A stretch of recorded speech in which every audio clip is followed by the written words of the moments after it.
नमस्कार मित्रांनो, मी स्वाती तोरसेकर एशा पृथ्वीमध्ये तुमचं स्वागत करते.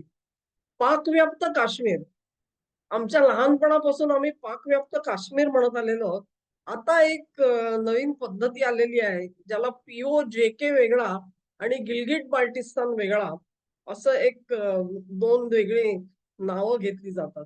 POJK म्हणजे पाक ऑक्युपाईड जम्मू काश्मीरचा भाग.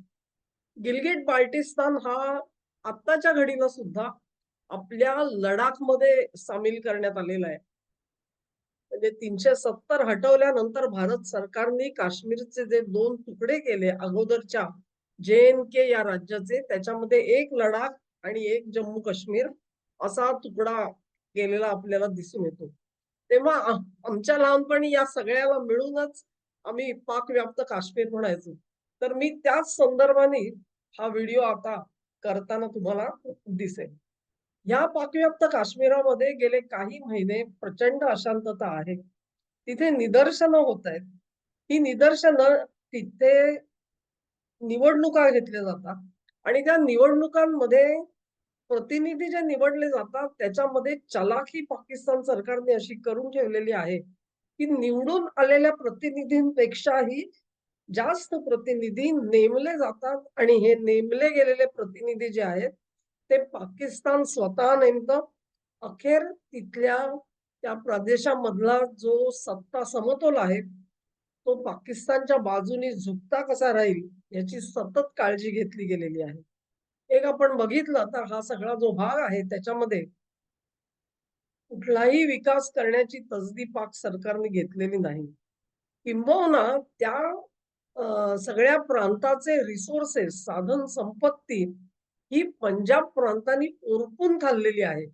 त्याच्या बदल्यात त्यांना काही मिळालेलं नाही. ते त्यांची धरणं असतील किंवा त्यांच्या धरणाशी रिलेटेड जर का वीज प्रकल्प असतील, तर त्यातलं पाणी आणि त्यातली वीज या दोन्ही गोष्टी पाकव्याप्त काश्मीराला मिळत नाहीत. त्या सगळ्या मिळतात त्या मूळ पाकिस्तानच्या भूमीला मिळतात. अशा प्रकारे त्यांचा एक प्रकारे ससे होलपट करून ठेवलेली होती या जनतेची. त्यात भरीसभर काय पडली तर गिलगिट बाल्टिस्तान असेल, POJK मध्ये विशेष नाही, पण खास करून गिलगिट बाल्टिस्तानामध्ये पाकिस्ताननी फार मोठ्या प्रमाणावर लोकसंख्येमध्ये फेरबदल करून आणले. म्हणजेच ज्यावेळी स्वातंत्र्य मिळालं त्यावेळेला हा प्रांत जो होता तिथे बहुतांशी शिया राहत होते.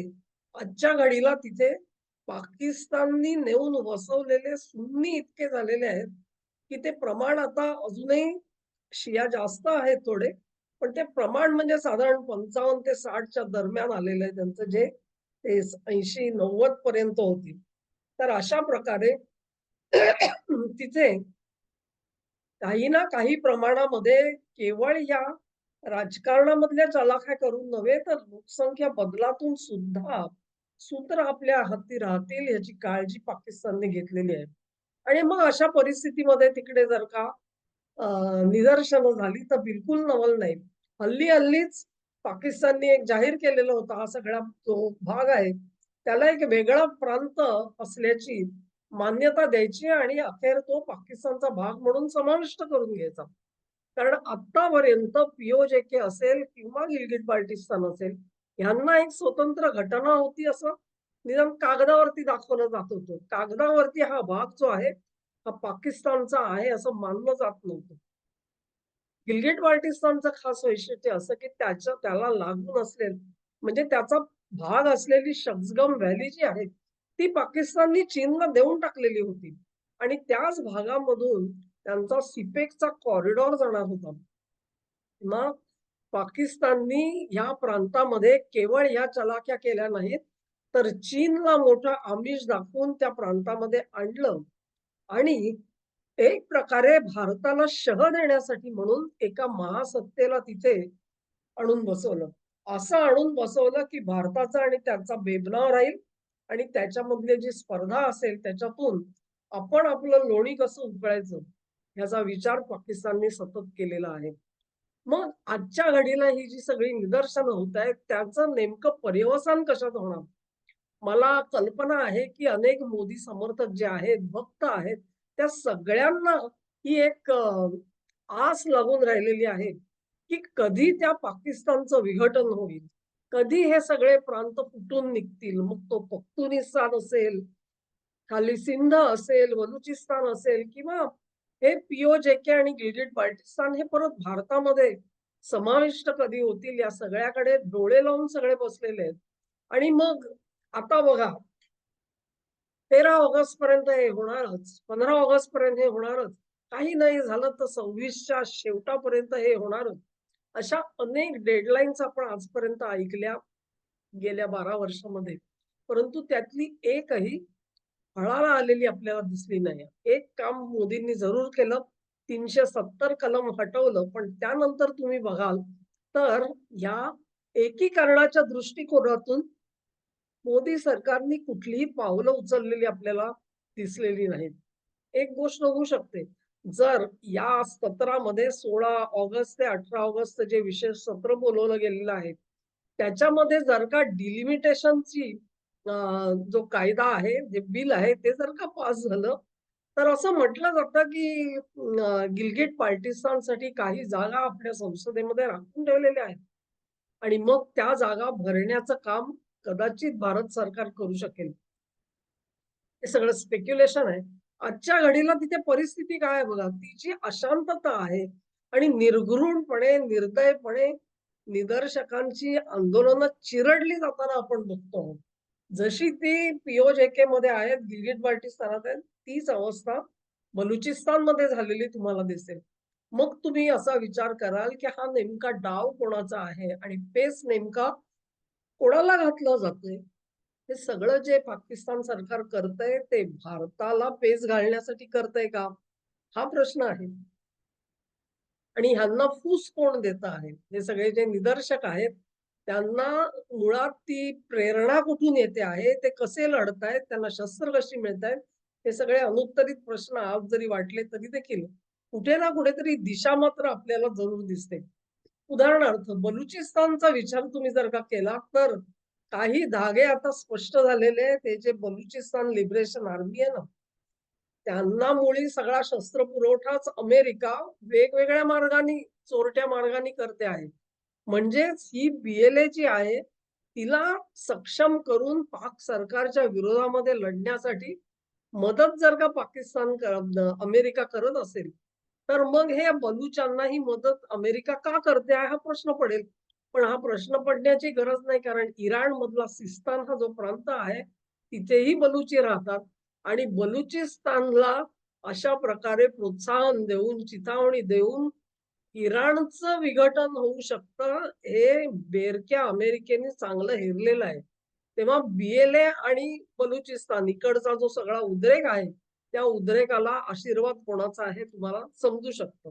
एक्झॅक्टली अपोझिट पोझिशन ही पीओजेके आणि गिलगिट बाल्टिस्तानात आहे. हे बिलकुल लक्षात घ्या तुम्ही. तिथे परिस्थिती अशी आहे, की पाकिस्ताननी सुद्धा कदाचित मनाची तयारी केली असेल, की बाबा हा बलुचिस्तान काही आपल्या नियंत्रणाखाली राहणार नाही. पण अमेरिका दुसरंही एक करू शकते, नावासाठी म्हणून का होईना, बलुचिस्तान हा पूर्णपणे स्वतंत्र झालेला तुम्हाला बघायला मिळणार नाही. म्हणजे त्याच्यावर अधिराज्य पाकिस्तानचंच असल्यासारखं दिसेल. पण व्हर्च्युअली प्रांत स्वतंत्र राहील. नेमकं काय होतंय हे बघण्याची गोष्ट असेल. पीओजेके किंवा गिलगिट बाल्टिस्तानमध्ये मात्र डाव उलटा आहे असं मी का म्हणते? कारण हा जो प्रांत आहे तिथे अमेरिकेला तिकडच्या ज्या स्वातंत्र्यवादी अ, चळवळी आहेत, आंदोलनं आहेत, त्यांना अजिबात मदत करायची नाहीये. अमेरिकेला पीओजेके असेल, गिलगिट बाल्टिस्तान असेल, हा स्वतंत्र झालेला बिलकुल नको आहे. ते त्यांच्या गणितामध्ये बसतच नाही. हा प्रांत जो आहे तो पाकिस्तानच्या टाचेखाली राहावा, ही अमेरिकेची सुप्त इच्छा आहे आणि त्याच्यासाठी जे काही लागेल ती सगळी मदत अमेरिका आज करायला तयार आहे. तुम्ही नुसते जर का रेफरन्सेस काढत गेला, तर पार व्हिक्टोरिया इंग्लंड पासून आजपर्यंतचे जे मोठे-मोठे महारथी अमेरिकेचे आहेत, ते सगळे पीओजेके मध्ये जातात आणि तिथे आपलं सॉलिडॅरिटी दाखवतात. म्हणजे भाषण देताना काय म्हणतात, की नाही, नाही यांना तर स्वायत्तता मिळाली पाहिजे, यांना स्वातंत्र्य मिळालं पाहिजे. असं दाखवलं जातं, की जणू काही भारताने ऑक्युपाय केलेला हा देश आहे आणि त्याला स्वातंत्र्य देण्याच्या गोष्टी आपण करतो. त्या सगळ्या तोंडाने म्हणायच्या सगळ्या वाफा आहेत. कारण त्यांनाही माहिती आहे, की त्या भागावरती आता सध्या भारताचा कंट्रोल नाहीये. स्वातंत्र्याची गोष्ट तुम्ही कोणाकडून करता? तर जो 370 लावून आपल्या हातामध्ये असलेला जो काश्मीर आहे, तो त्यांना स्वतंत्र करायचा आहे आणि त्यासाठी मात्र अमेरिका भरघोस मदत करायला तयार आहे, हे आपण बघितलं. वारंवार हे दिसून येतं. त्याच्यामध्ये बिलकुल कुठचीही शंका नको. मग पीओजेके जी आंदोलनं होत आहेत आणि ती चिरडली जात आहेत, त्या सगळ्याचा अर्थ कसा लावायचा? त्या सगळ्याचा अर्थ असा लागतो, की अमेरिकेला हवंय म्हणून पाकिस्तान ही आंदोलनं चिरडून टाकते. निर्दयपणे चिरडून टाकते आणि त्या प्रोसेसमध्ये तिथे जी कुठची सत्ता असेल, ती सत्ता अमेरिकेला अनुकूल असणार. पाकिस्तानच्या ताब्यात नियंत्रण आहे त्याचं. ताब्यात आहे हा प्रांत म्हटला याचा अर्थच असा, की अमेरिकेला हवी तशी पावलं तिथे त्यांना टाकता येतात. हे नियंत्रण जर का दुसऱ्या कोणाच्या हातात गेलं, तर ते अमेरिकेला परवडणारं नाही आणि म्हणून कुठल्याही परिस्थितीत या भागाचं नियंत्रण पाकिस्तानच्या हाताबाहेर जाऊ नये, ही अमेरिकेची सुप्त इच्छा आहे. हे लक्षात घ्या. तेव्हा ही सुप्त इच्छा आहे म्हणून पाकिस्तानचे हात तिथे बळकट करायचं काम अमेरिका करू शकेल. म्हणजे एक प्रकारे बलुचिस्तानमध्ये त्यांनी हात बळकट केलेले नाहीत असं चित्र दिसतंय. इथे मात्र ते पाकिस्तानचे हात बळकट करताना दिसतात. हे सगळं गौड बंगाल आपल्याला वाटतं. पण त्या दोन्हीचा इम्पॅक्ट एकच आहे हे तुमच्या लक्षात येईल. बलुचिस्तान मध हा सुद्धा प्रांत चीनच्यासाठी महत्वाचा होता. कारण पुन्हा एकदा सिपेक जो आहे, तो बलुचिस्तान मधून जातो. कारण जे गदर बंदर जे चीननी पाकिस्तानसाठी विकसित करायचं ठरवलेलं होतं, त्याच्यामध्ये त्यांचे काही बिलियन डॉलर्स गेलेले आहेत. इथे आज चीन काहीही ऑपरेट करू शकत नाही. कारण BLA जे आहे ते चीनी इंजिनियर्सना बडवून काढतात. तेव्हा बलुचिस्तान मधून चीनचं जे वर्चस्व होता, तो संपवण्यामध्ये अमेरिकेला हळू यश मिळालेलं आहे. पीओजेके आणि गिलगिट बाल्टिस्तान मध्ये सुद्धा सिपेकच्या निमित्ताने जे चीनी घुसले, त्यांची जी सत्ता आहे आणि वर्चस्व आहे, तो दूर करण्यासाठी म्हणून या आंदोलनाचा आडोसा घेतला जातो. आडोसा मी अशासाठी म्हणते, की आंदोलकांवरती गोळीबार वगैरे होतोय.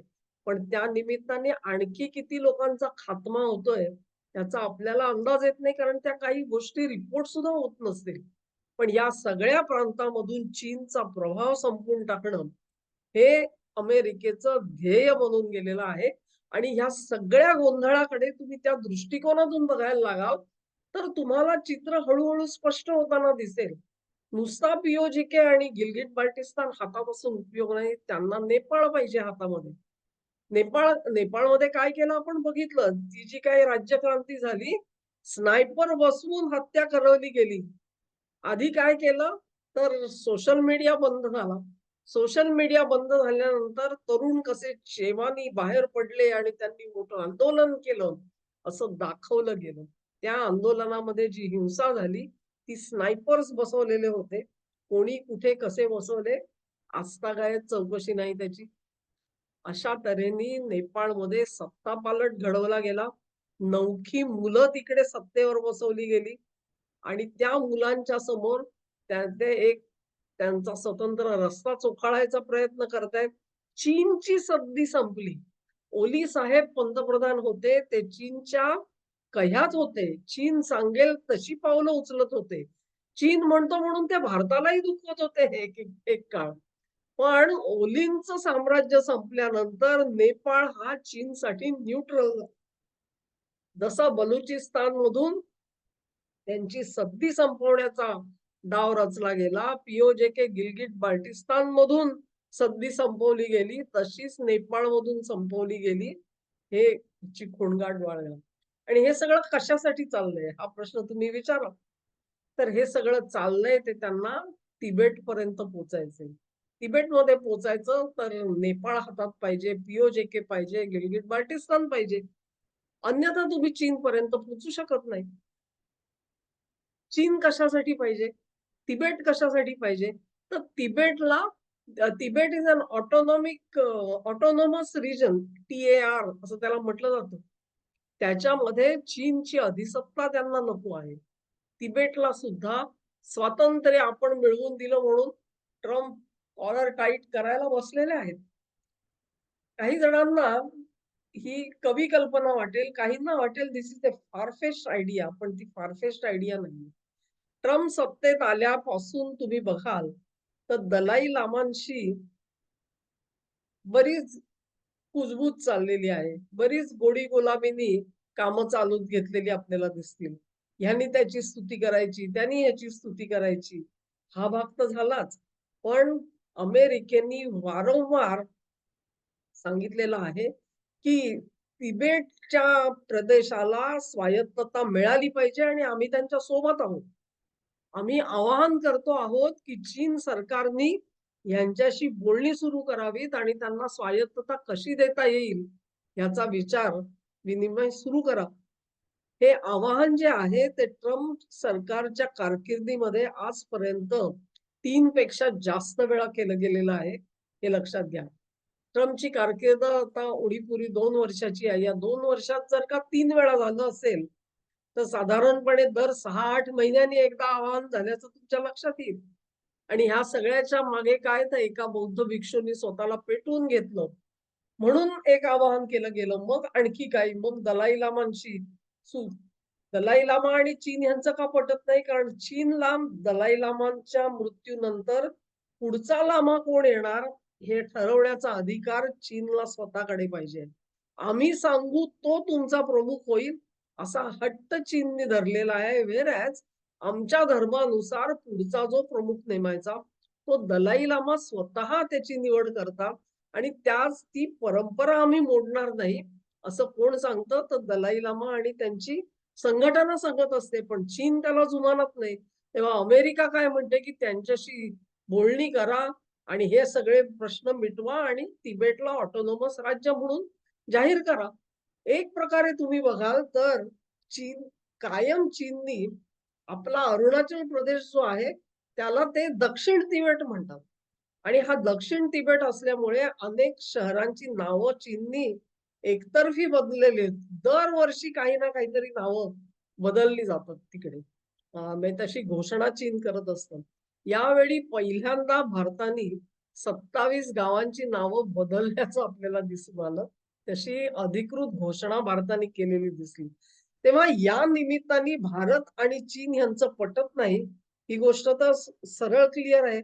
कारण सीमा प्रांत जो आहे, सीमाची रेषा ज्याला LAC म्हणाल तुम्ही, LOC म्हणा कुठची, त्याच्या बाबत जे मतभेद आहेत भारत आणि चीनमध्ये, त्याचा फायदा आपल्याला कसा काढता येईल ह्याचा विचार अमेरिका करतो. तेव्हा या दोघांमध्ये भांडण लावायचं, तिबेटच्या स्वायत्ततेची मागणी करायची, इथून उयगुर जो प्रदेश आहे त्यांचा शिंजियांग ज्याला ते म्हणतात, तिथे अशाच प्रकारचं आंदोलन सुरू करायचं आणि एक प्रकारे चीनची ही जी महत्वाची त्यांच्या हाताखाली असलेले जे प्रांत आहेत, तिथे ना काहीतरी उद्योग करून तिथून चीनला कट ऑफ करायचा प्रयत्न अमेरिका आज करताना दिसते आहे आणि कारण उघड आहे. ते प्रांत जर का चीनच्या ताब्यातून गेले तर 2 गोष्टी होणार आहेत. नंबर 1 म्हणजे हा प्रांत आहे म्हणून चीन मध्य आशियापर्यंत पोहोचतो आणि मध्य आशियाच्या मार्गाने युरोपपर्यंत आपला माल पोहोचवण्याची त्यांनी जी तयारी केलेली होती, त्याच्यासाठी त्यांना तिबेट आणि शिंजियांग अत्यावश्यक आहेत. हे 2 प्रांत नसतील तर चीनचा माल युरोपापर्यंत पोहोचायचा मार्ग एकच सागरी मार्ग राहतो.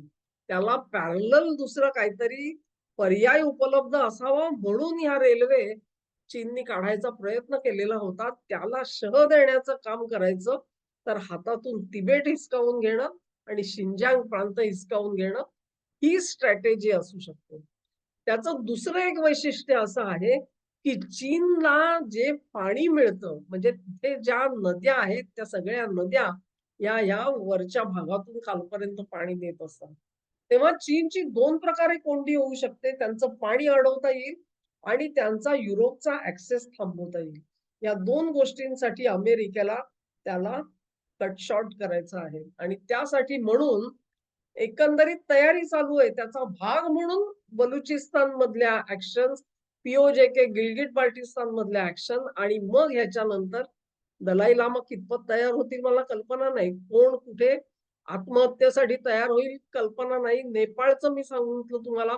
अफगाणिस्तान तुम्हाला माहिती आहे, की आजच्या घडीला ते जरी अगदी आपण फार मोठे अमेरिका विरोधी आहोत असं म्हटलं तरी देखील दर महिन्याला त्यांना मदत अमेरिकेकडूनच येते. काही मिलियन डॉलर्स दर महिन्याला तालिबानांना मिळतात आज सुद्धा अमेरिकेतून. तेव्हा त्यांचं आणि अमेरिकेचं नातं पूर्णपणे तुटलेलं आहे असं बिलकुल समजण्याचं कारण नाही.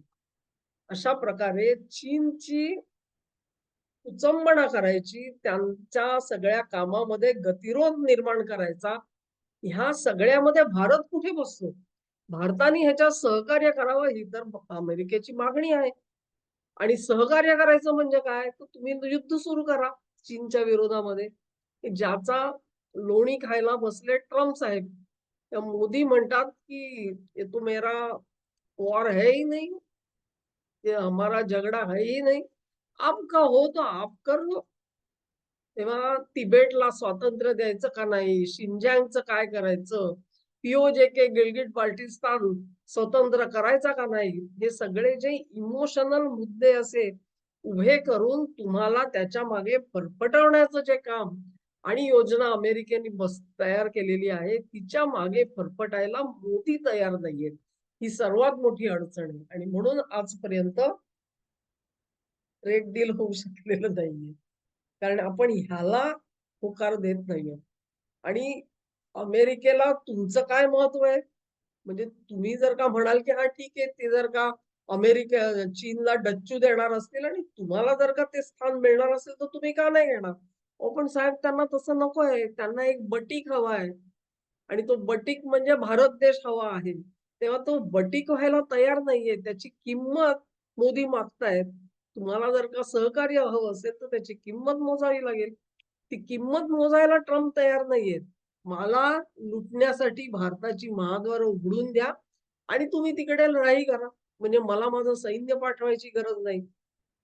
हा जो दुटप्पी डाव चाललेला आहे, त्याला विरोध चाललाय आणि तो विरोध आहे म्हणून आजपर्यंत ट्रेड डील सुद्धा होऊ शकलेलं नाहीये. ही गोष्ट लक्षात घ्या. पहिलगामच्या वेळचा जो सगळा तणाव होता. पेहलगाम होणार हे काय अमेरिकेला माहिती नव्हतं. त्यांच्याकडे काही पूर्वसूचना नव्हत्या. ते त्यांना काही थांबवता येत नव्हतं. पेहलगामचा हल्ला झाला तेव्हा ते जे.डी. व्हॅन्स स्वतः भारतामध्ये होते. मग ते का थांबवलं गेलं नव्हतं? भारताला का सावध केलं गेलेलं नव्हतं? हा प्रश्न स्वतःला विचारून बघा. पण प्रॉब्लेम असा झाला, की त्याच्यानंतर भारत काहीतरी घुसेल आणि छोटी-मोठी काहीतरी कारवाई करेल आपली. बालाकोट सारखी ही अपेक्षा होती. त्याच्या विरोधामध्ये जाऊन आपण थेट ऑपरेशन सिंदूर केलं. किराणा असेल, सरगोदा असेल, इथे जे काही आपण केलं, ते आता सगळ्या जगाला कळलेलं आहे. आणि तो फटका जितका जबरदस्त बसलेला आहे, की भारताची धास्ती घेतलेली आहे. Modi is not in his control. हा त्यांचा प्रॉब्लेम आहे आणि Modi can never be in his control. मग मोदीला खाली खेचायचं. तेव्हा हे सगळी चाललंय काय बघा, बांगलादेशात पण एक्झॅक्टली हाच डाव आहे. बांगलादेश ताब्यात घ्यायचा आहे. बांगलादेश ताब्यात घ्यायचा आहे, तिथे एक ख्रिश्चन राष्ट्र उभं करायचंय, म्यानमारमध्ये पाय उचलायचे. हे सगळं करून चीनची कोंडी करायची आहे. पण चीनची कोंडी करायची तर भारताच्या मदतीशिवाय ते शक्य नाही. आणि भारत तर अशी मदत करायला तयार नाही. आम्ही का पडायचं तुमच्या लढाईमध्ये? आमचा काही संबंध नाहीये. तुमची लढाई तुम्ही लढा. मोदींचा सरळ-सरळ इशारा आहे. तेव्हा हे डाव टाकले जातायत ते कोणाचे आहेत? पेच कोणासाठी आहे? आणि मोदी त्याच्यात काय करणार? हा सगळा हे मोठं चित्र आहे. ते चित्र आज तुमच्यासमोर उभं करायचा मी प्रयत्न केलेला आहे. आज 15 ऑगस्ट तुमचं खास अभिनंदन करते आपल्या सगळ्यांसाठी. हा काळ जो आहे तो शुभ काळ म्हणून जावा, अशी खास प्रार्थना करते आणि हे जे सगळे डाव आणि पेच आहेत त्याच्यावरती मात करणारा एक धडाडीचा 75 वर्षाचा तरुण नेता आमच्या देशाला लाभलेला आहे. हे आमचं परमभाग्य आहे असं मी समजते. 15 ऑगस्टच्या स्वातंत्र्य दिनी साजरं करण्यासाठी आणखी काही कुठची गोष्ट मला वाटत नाही मोठी आहे ह्याच्यापेक्षा. जी काही पावलं उचलली जातील त्याच्यात भारताचं हित असेल, हे मनामध्ये कोरून ठेवा. हा व्हिडिओ तुम्हाला आवडला असेल अशी आशा करते. तुम्हाला आवडला असेल, तर ही लिंक शेअर करा, व्हिडिओला लाईक करा, चॅनेलला सबस्क्राईब करा आणि सहकार्य असंच चालू ठेवा. नमस्कार.